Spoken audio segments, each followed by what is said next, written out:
Kinumpirma na ni Tom Rodriguez na hiwalay na sila ng asawang si Carla Abellana. Pinili ni Tom na magbigay ng opisyal na statement at ang kanyang manager ang nag-post nito. Ayon kay Tom, umalis siya ng bansa papuntang Amerika noong March 13 dahil ayaw nang ayusin ni Carla ang kanilang relasyon. 7 taon naging magkasintahan sina Tom at Carla bago nagdesisyong magpakasal. Isang bongga at madamdami ng kanilang wedding noong nakaraang taon.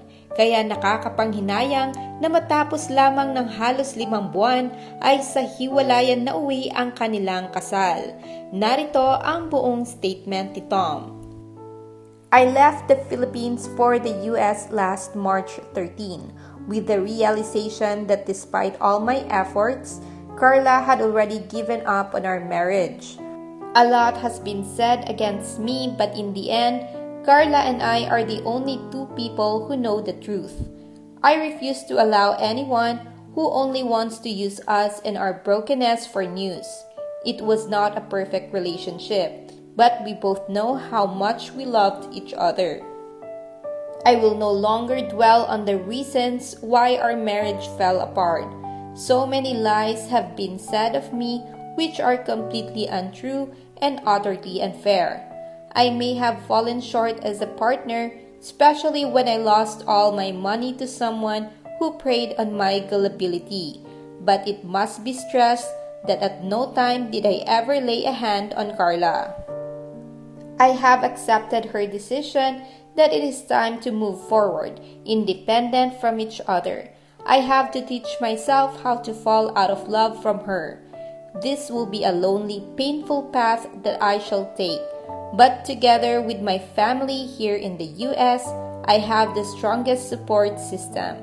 I am with the people who will never judge and who will only love me unconditionally. Now that the divorce decree is final, I truly wish Carla's birthday wish be granted and that she finds the happiness she is searching for. This will be the last you will hear from me on the matter.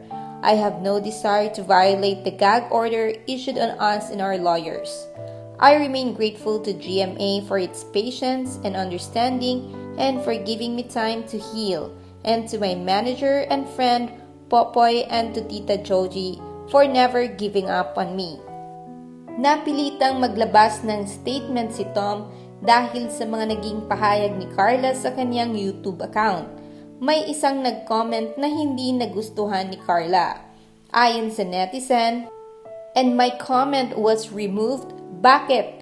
Takot ka mabasa na hypocrite ka? Huwag ka magbait-baitan kasi hindi ka mabait.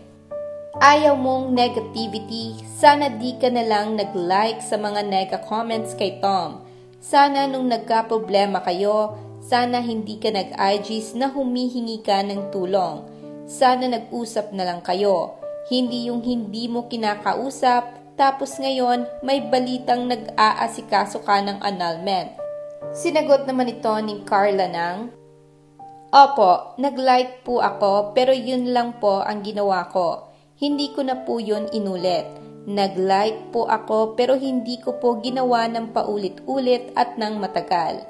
Ang taong lubos na nasaktan, hirap pong pigilang hindi ilabas ang galit sa anumang paraan. I was disrespected, I was betrayed, I was lied to, I was used, I was shamed. I was made to look so stupid.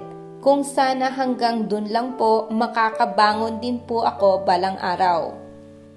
Pero para gawan pa po ako at ang pamilya ko ng mas marami pang kasamaan at kataksilan sa mga sumunod na araw, linggo at buwan, sobra sa sobra na po ang sakit at pagdurog ng puso at pagkatao ko.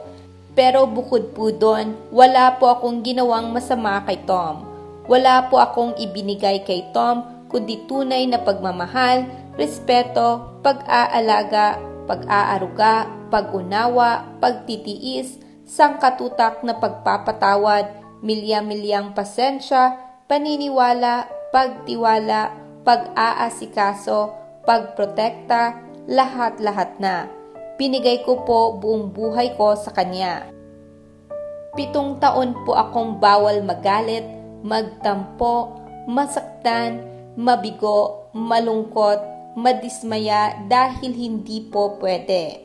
Makakatikim po ako kahit subukan ko pong ipaliwanag sa kanya na nasasaktan niya ako at hindi po tama ang mga ginagawa niya.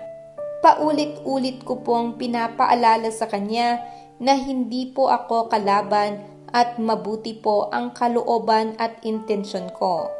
7 taon pong naipon sa loob ko lahat ng yon. Gustuhin at kailangan ko man pong ilabas, lubos na nakakatakot po. Ilang beses ko po siyang hinikayat na magpatingin, magpagamot at magpagaling dahil yun din po ang gumana sa akin. Pero wala pa rin po. Tinanggap ko pa rin siya nang walang pagdududa kahit wala pong pagbabago. Hinarap ko po siya sa altar, buong puso po akong determinadong alagaan ang pagsasama at pagmamahalan namin at panindigan ang mga sinumpaan namin sa harap ng Diyos. Sa dami po ng binigay ko kay Tom, wala na pong natira sa akin. Galit, pride at ego ko siya na rin po ang kumuha sa akin at hinayaan ko naman pong kunin din po niya. Pinaglaban ko po siya ng lagpas pa sa 7 taon. Kahit po kung tutuusin, wala pa po yung pag-like sa iilang comments na yon kumpara po sa nagawa niya sa akin at sa aming lahat at sa lahat-lahat pa po ng mga ginawa niya at ginagawa niya. Sa lala po ng sakit, pambabastos, panluloko, pandudurog, paninira, panggagamit at pagtataksil po niya, mga tinago niya, napakadali pong ibalik sa kanya sa paraan ng pagganti. Pero hindi po ako ganon. Hindi po ako bobo. Hindi po ako lalaban kahit tapak-tapakan na po ako ng husto. Hindi po ako mababaw. Hindi po ako masamang tao. Kung ano po ang nakikita, naririnig at nababasa nyo online ay kakarampot lang po ng hindi po nyo nakikita, naririnig at nababasa kapag wala po kahit anong kamerang nakarecord.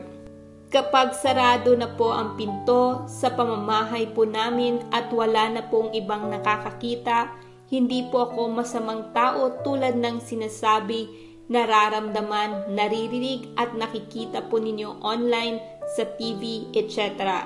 Pinalaki po ako ng nanay at lola ko na marunong rumispeto, umunawa, magmahal, magpatawad, magpasalamat, magpakumbaba at higit sa lahat, may takot po sa Diyos.